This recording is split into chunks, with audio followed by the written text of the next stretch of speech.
የተወደዳችሁ የእግዚአብሔር ቤተሰቦች እንደምን ሰንብታችኋል? እግዚአብሔር አምላካችን ስለ ሁሉ የተባረከና የተመሰገነ ይሁን።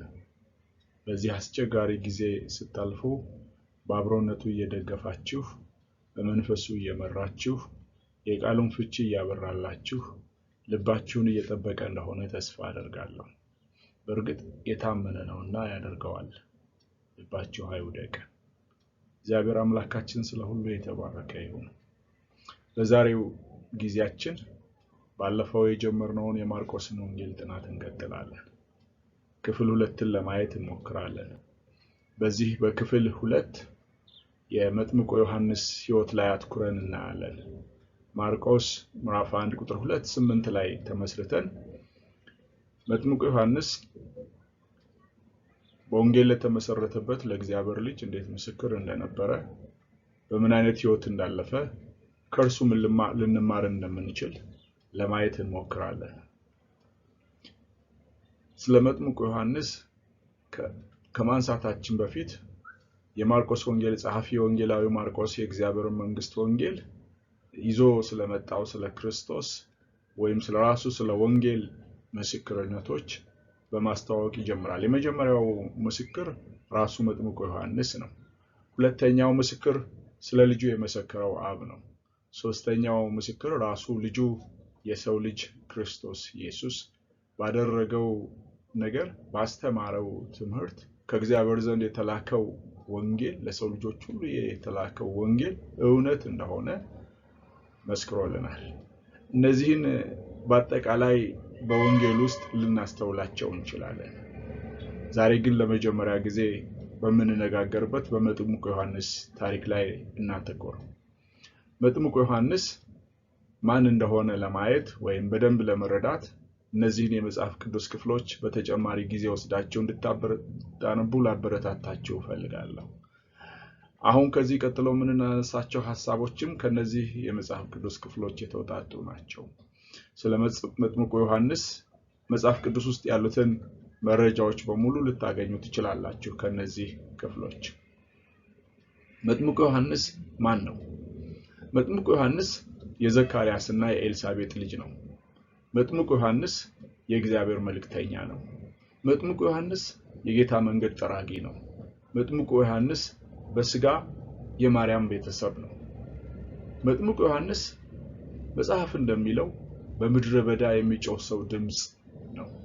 እነዚህን እውነታዎች በደንብ እንመልከታቸው። መጥምቁ ዮሐንስ የዘካርያስና የኤልሳቤጥ ልጅ ነበር። መጽሐፍ ይልቁንም ሉቃስ በወንጌሉ እንደሚነግረን አባቱ ከአብያ ክፍል የሆነ ካህን እንደነበረ እናቱም ከአሮን ቤተሰብ የነበረች እንደነበረች እናስተውላለን። ስለዚህ መጥምቁ ዮሐንስ ከካህናት ቤተሰብ ነበር ማለት ነው። ከካህናት ቤተሰብ ከሆነ ደግሞ በክህነት አገልግሎት ውስጥ ለመሳተፍ እድል ነበረው ማለት ነው። ወይም የአባቱን ተራ ተከትሎ ቀጥሎ በመቅደስ ውስጥ ለማጠን እድል ነበረው ማለት ነው። ግን እግዚአብሔር ከዚያ ለተለየ ነገር ምናልባትም እስካሁን ድረስ ስላልሆነ ነገር በብዙዎች ልብ ጥያቄ ሆኖ ስላደረው ነገር በብዙዎች ልብ ትግልና ሙግት ስለሆነው ነገር እግዚአብሔር የሰጠውን መልስ ለማስተዋወቅ እግዚአብሔር ያመጣውን ጉብኝት ለማስተዋወቅ በልዩነት የተፈለገ ይመስላል። መጥምቁ ዮሐንስ እናቱም ሆነ አባቱም በስተርጅናቸው የወለዱት ልጅ ነው። አባቱ ዘካርያስ በመቅደስ ያገለግልበት በነበረበት ጊዜ መልአኩ ገብርኤል ተገልጦለት የእግዚአብሔርን የምስራች ሲያበስረው አትፍራ፣ ጸሎትህ ተሰምቶልሃል አለው። አባቱ ዘካርያስ ስለምን እንደጸለየ በጣም እርግጠኞች አይደለንም። ስለ ልጅ በዚያ ቅጽበት ይጸልይ እንደነበረም መገመት አንችልም። ምክንያቱም እኔም አርጅቻለሁ ሚስቴም አርጅታለች ብሏልና። ግን አንድ ነገር አብዝተው የሚለምን እንደሆነ ልናስተውል እንችላለን። የእስራኤልን ጉብኝት እግዚአብሔር እስራኤልን እንዲጎበኝ እግዚአብሔር ሕዝቡን እንዲጎበኛቸው ነፃ እንዲያወጣቸው የሚለምን ይመስላል። በእርግጥ እሱ ክፍተት አለው፣ እሱ ጥያቄ አለው፣ እሱ ልጅ የለውም፣ እሱ ቀጣይ ወራሽ የለውም። ግን ደግሞ ስለ እስራኤል ጠቅላላ ጉብኝት ናፍቆት አለ በውስጡ። እግዚአብሔር ሕዝቡን እንዲጎበኛቸው ይፈልጋል። እና መልአኩ ገብርኤል በዚህ በመቅደስ ውስጥ አትፍራ፣ ጸሎትህ ተሰምቶልሃል፣ ሚስትህ ወንድ ልጅ ትወልድልሃለች ብሎ ሲነግረው ያ ወንድ ልጅ የዘካርያስና ኤልሳቤጥን ክፍተት የሚደፍን ብቻ አልነበረም።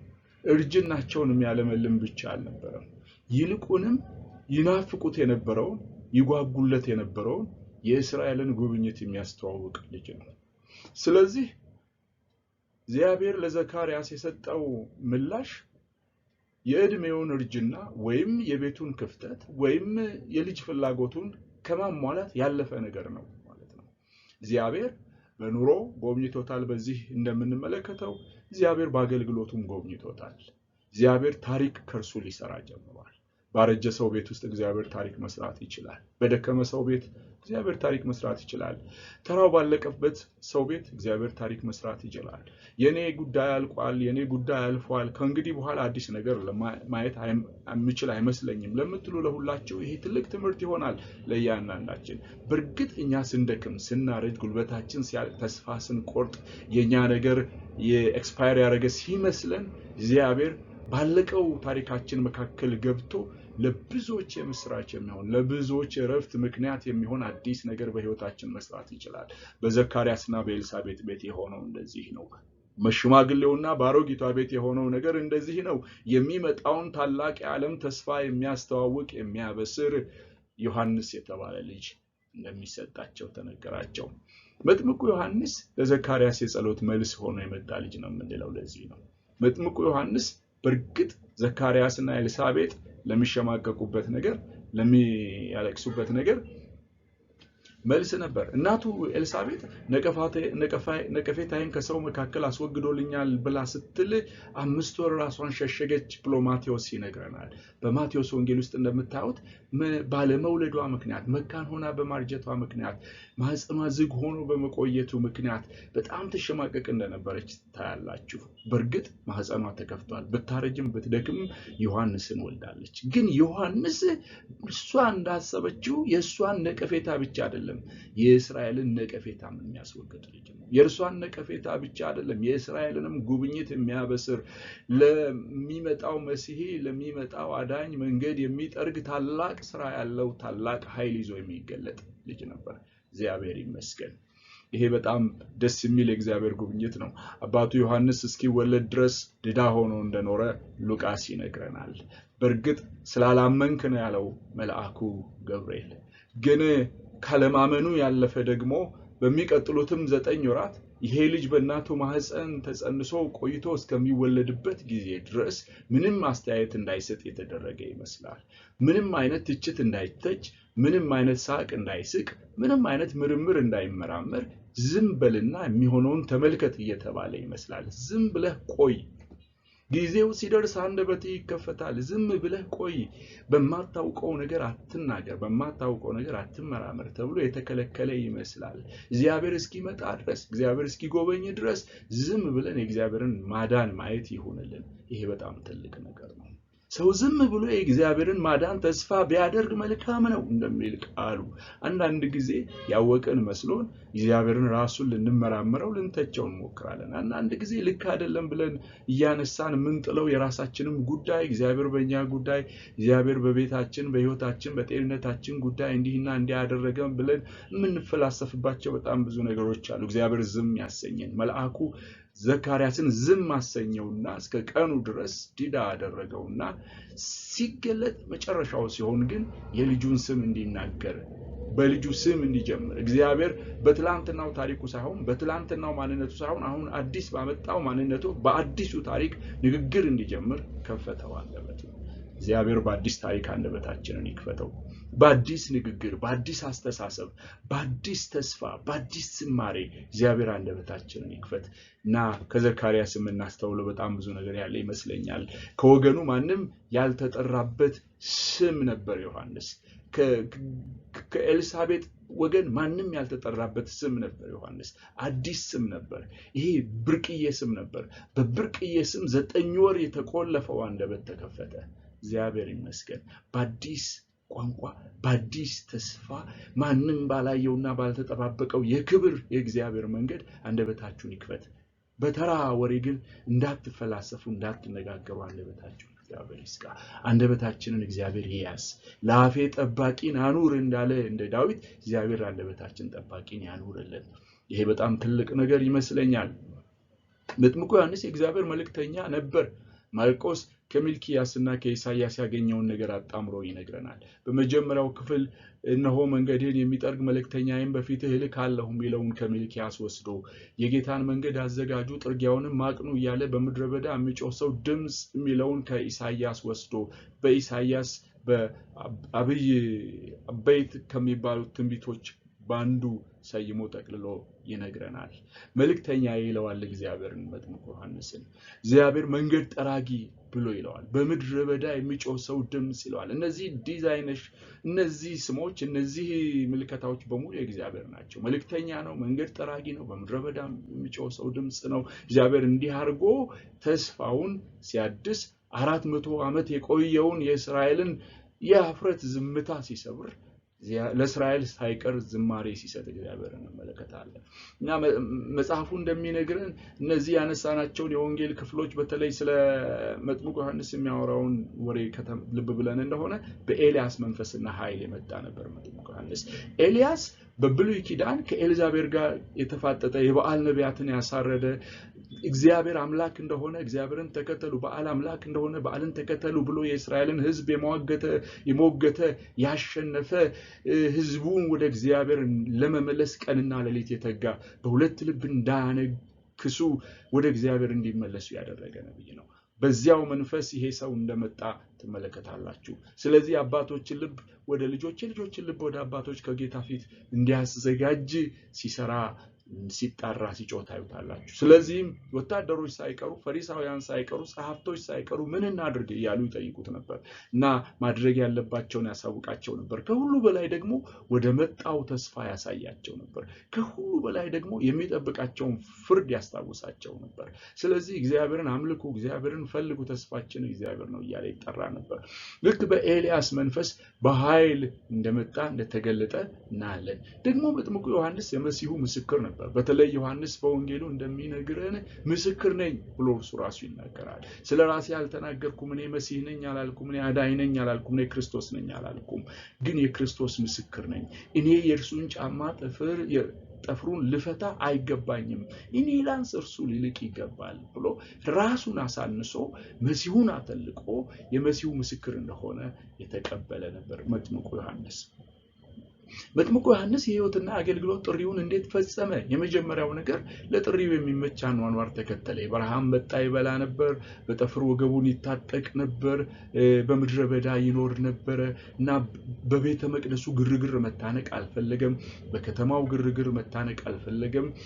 አሉኝ በሚላቸው ድሎች ውስጥ ሁሉ እየገባ ራሱን ማቆየት አልፈለገም። እሱ ያሰበው እግዚአብሔር ለዚህ ጠርቶኛል፣ ለዚህ ሰርቶኛል፣ እግዚአብሔር እንደሰራኝ ሆናለሁ፣ እግዚአብሔር እንደጠራኝ ሆናለሁ ብሎ የኖረው ኑሮ እንመለከታለን። ሁለተኛው ነገር የተላከለትን ለማድረግ ተጋ፣ ቀንና ሌሊት ሰራ፣ ጮኸ፣ ተናገረ፣ ጠራ፣ ወቀሰ፣ አስተማረ። መጥምቁ ዮሐንስ ለተላከለት ነገር ዋጋ ከፈለ። ሰዎችን ወደ ንስሐ ጠራ። የንስሐ ጥምቀት ለማጥመቅ የንስሐ ጥሪ ለመጥራት የእግዚአብሔር መንግስት ቀርባለች እያለ ለመጮህ የተላከ ድምጽ ስለነበረ ያንን አደረገ። መሲሁን አስተዋወቀ። የመሲሁ መንገድ ጠራጊ ስለሆነ እርሱ ነው እያለ አመለከተ። እነሆ የዓለምን ኃጢአት የሚያስወግድ የእግዚአብሔር በግ እያለ የራሱን ደቀ መዛሙርት ሳይቀር የሚከተሉትን ሰዎች ሳይቀር ወደ መሲሁ እንዲያዩ ወደ መሲሁ እንዲመለከቱ አደረጋቸው። ሰዎችን ሁሉ ወደ መሲሁ መራ መጥምቁ ዮሐንስ።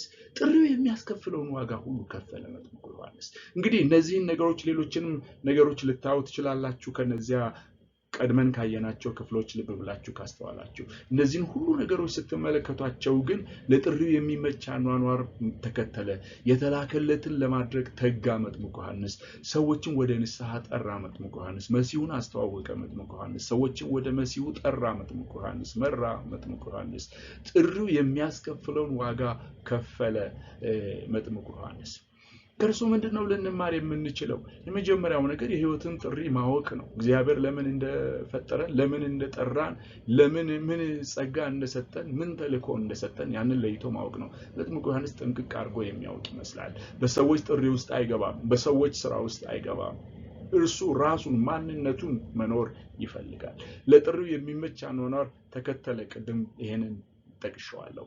የራሱ ጥሪ ላይ ያተኮረ መጥምቁ ዮሐንስ የማንም ጥሪ ላይ አይደለም ያተኮረው እርሱ የተሰጠውን ሰርቶ ለማለፍ በራሱ ላይ አተኮረ በራሱ አገልግሎት ላይ በራሱ ጸጋ ላይ በራሱ ተልእኮ ላይ አተኮረ መጥምቁ ዮሐንስ በራሳችን ጥሪ ላይ ማትኮርን እንማራለን ከመጥምቁ ዮሐንስ ሌሎች የህይወት ጥሪያቸውን እንዲያገኙና እንዲፈጽሙ ኃላፊነታችንን በአግባቡ መወጣትን እንማራለን ከመጥምቁ ዮሐንስ ለመሲሁ መንገድ ጠረቀ መሲሁ ለማዳን የመጣለትን ወንጌል ለማስተዋወቅ ለመሲሁ መንገድ አደላደለ እኔ አይደለሁም እሱ ነው አለ ሁልጊዜ ሁሉ ነገር እግዚአብሔር በእኛ ላይ እንዲሰራ ብቻ አንፈልግ ለሌሎችም መንገድ ጠራጊ ሊያደርገን ለሌሎችም ሁኔታዎችን እናመቻች ሊያደርገን እንደሚችል እናስብ በቤተክርስቲያን ስንመራ በቤተሰብ ውስጥ ስንመራ በንግድ መካከል ስንሆን ለራሳችን ብቻ እናስብ በእኛ ምክንያት ሊያልፍላቸው በእኛ ምክንያት ጸጋቸው ሊጠቀሙ በእኛ ምክንያት ወደ አገልግሎት ክብራቸው ሊደርሱ በእኛ ምክንያት እግዚአብሔር ለፈለጋቸው ነገር እንዲገኙ ያሰባቸው ሰዎች ሊኖሩ ስለሚችሉ ለነርሱ መኖር እንዳለብን እንማራለን በሌሎች ስኬትና መከናወን አለመቅናትን እንማራለን ከመጥምቁ ዮሐንስ በዮሐንስ ወንጌል ምዕራፍ 4 እንደምንመለከት አንተ በዮርዳኖስ ያጠመቀው ያ ሰው ብዙ ደቀ መዛሙርት ያደርጋል ባሉት ጊዜ ዘራፍ አላለም እንዴት አላለም ከኔ ተጠምቆ አላለም ከኔ ተቀብሎ አላለም እኔ ጀንጭኝበት አላለም መጥምቁ ዮሐንስ ያውቃል ከላይ ካልተሰጠው በቀር ማንንም አንዳች ሊቀበል አይችልም ስለተሰጠው ነው አለ ጥቂት አንድ ቀን ያገለግል ነው አንድ ቀን የመሰከርንለት አንድ ቀን የጸለይንለት አንድ ቀን አይዞ ያልነው ሰው ከኛ በልጦ ስናይ እኛን ቀናለን መጥምቁ ዮሐንስ ግን እንደዚህ አይደለም በተሰጠን ዘመን የተሰጠንን ኖረን ሰርተን ማለፍን እንማራለን ለዚያ መጨከንን እንማራለን ከመጥምቁ ዮሐንስ የህይወት ጥሪያችን የሚያስከፍለን ዋጋ ለመክፈል ስለመፍቀድ እንማራለን ከመጥምቁ ዮሐንስ የምንማራቸው ቁም ነገሮች እነዚህ ናቸው ልብ ብላችሁ ተመልከቱ አስተውሏቸው መጥምቁ ዮሐንስ አሟሟቱን ያየን እንደሆነ በጣም የሚያሳዝን ነው ይሄ ታላቅ ሰው ፈሪሳውያን የፈሩት ጸሐፍቶች የሰሙት የሮም ወታደሮች ሳይቀሩ የከበቡት ህዝብ በመልእክቱ ደንግጦ ንስሐ የገባ ብልጭታ የሚመስል ሰው በጨለማ ስትሄዱ ድብን ባለ ጨለማ መካከል ስትራመዱ ጨለማው ሲያስፈራችሁ በነሲብ ስትረግጡ ወድቂሆን ብላችሁ ስትሉ ጋጭሆን ብላችሁ ስትሉ ድንገት ነጎድጓድ ከላይ ባበራ ብርሃን ቢሰጣችሁ ነጎድጓዱ ቢያስፈራችሁም ብርሃኑ ግን ተስፋችሁን ይቀጥላል መጥምቁ ዮሐንስ እንደዚህ ነበር የሚሰብከው ስብከት ያስፈራል ያስደነግጣል የእግዚአብሔርን ፍርድ ይናገራል ምሳር በዛፍ ስር ተቀምጧል ብሎ ይላል ግን ደግሞ ወደ መሲሁ አሳይቷል አብሮቶላቸዋል ይሄ በጣም ትልቅ ነገር ነው ይሄ እግዚአብሔር ሰው ግን ሄሮድስ በልደቱ ቀን ለዘፈነችለት ሴት ጭንቅላቱን ቆርጠ ስጠኝ ባለችው ጊዜ እንደማንኛውም ተራ ሰው ይመስል ቆርጦ ነው የሰጠው በጣም የሚገርም ነው ራሱ ሄሮድስ የሚፈራውን እንደ ተራ ሰው አደረገው መጥምቁ ዮሐንስ አልተፈተነም ማለት አይደለም ተፈትኖ ሊሆን ይችላል ግራ አልገባውም ማለት ሊሆን ይችላል ግራ ገብቶት ሊሆን ይችላል እንዴት ቶሎ ሞታለሁ እንዴት በዚህ መንገድ ሞታለሁ ግን አላለም ቢልም እግዚአብሔር ሐሳብ በርሱ ተፈጽሟል የእግዚአብሔር ሐሳብ በርሱ ተከናውኗል ረጅም እድሜ መኖር አይደለም ዋናው እግዚአብሔር ለሚፈልገን ተገኝተን ማለፍ ነው ረጅም ዘመን በዚህ ምድር መኖር አይደለም ወይም አሟሟት መርጦ መሞት አይደለም በዚህ ሞት መሞት አልፈልግም በዚያ ሞት መሞት አልፈልግም አይደለም እግዚአብሔር በሰጠን ጊዜ ግን የሰጠን ጨርሰን ፈጽመን ማለፍ ነው ዋናው ነገር መጥምቁ ዮሐንስ ይሄ የምድረ በዳው ድምጽ መጣ ተሰማ አለፈ መጣ ጠራ አለፈ መጣ ወደ ንስሐ መራ አለፈ መጣ መሲሁን አስተዋወቀ አለፈ እንደ ብልጭታ ነው የሆነው ምናልባት 31 አመት በመድር ላይ ኖሮ ሊሆን ይችላል 31 አመት ለብዙዎቻችን ገና ታሪክ የምንጀምርበት ሊሆን ይችላል ግን እውነቱ እንደዚህ ነው ጥቂት ጊዜ እንደተሰጠው ሰው እንኖር በዚያ ጥቂት ጊዜ እግዚአብሔር ከኛ የሚፈልገውን ያገኝ እስራኤል ከኛ የሚፈልገውን አዲሷ እስራኤል ቤተክርስቲያን ከኛ የምትፈልገውን የእግዚአብሔር ሕዝብ ከኛ የሚፈልገውን ያገኝ በሁኔታዎች አንጠላለፍ በዘመናዊ አስተሳሰቦች ፍልስፍናዎች በሰው አደራረጎችና ሁኔታዎች አንጠላለፍ አልፈን ሄደን እግዚአብሔር በህይወታችን ያለውን ለማየት ለማድረግ ለመፈጸም እንሰማራ እግዚአብሔር በጸጋው ይርዳን ሁላችንን ይሄ በጣም ትልቅ ነገር ነው ከዚህ ሰው የምንማረው በጣም ትልቅ ነገር አለ ምንም እንኳን መጨረሻው ከባድ ቢሆንም እንጸልይ እግዚአብሔር የዘላለም አምላክ እናመሰግናለን በህይወት ለመኖር ጸጋ ስለረዳን መንፈስ ስላገዘን ስለመራን ከክፉ ስለጠበቀን እናመሰግናለን ዓለም በሙሉ በክፉ እንደተያዘ እናውቃለን ተብሎ እንደተጻፈ ይልቁንም በዚህ ክፋት በበረታበት በዚህ ዘመን ሞትና ድንጋጤ በበዛበት በዚህ ዘመን በሰጠን በእያንዳንዱ ቀን ውስጥ አንተ ለምትፈልገው ኖረን እንድናልፍ ጸጋ ይርዳን። መንፈስህ ይምራን፣ ቃልህ ይብራልን፣ አብሮነትህ ይሰማን፣ መገኘትህ ይታወቀን፣ በሁሉ አግዘን። ክብሩ ላንተ ይሁን በክርስቶስ ኢየሱስ።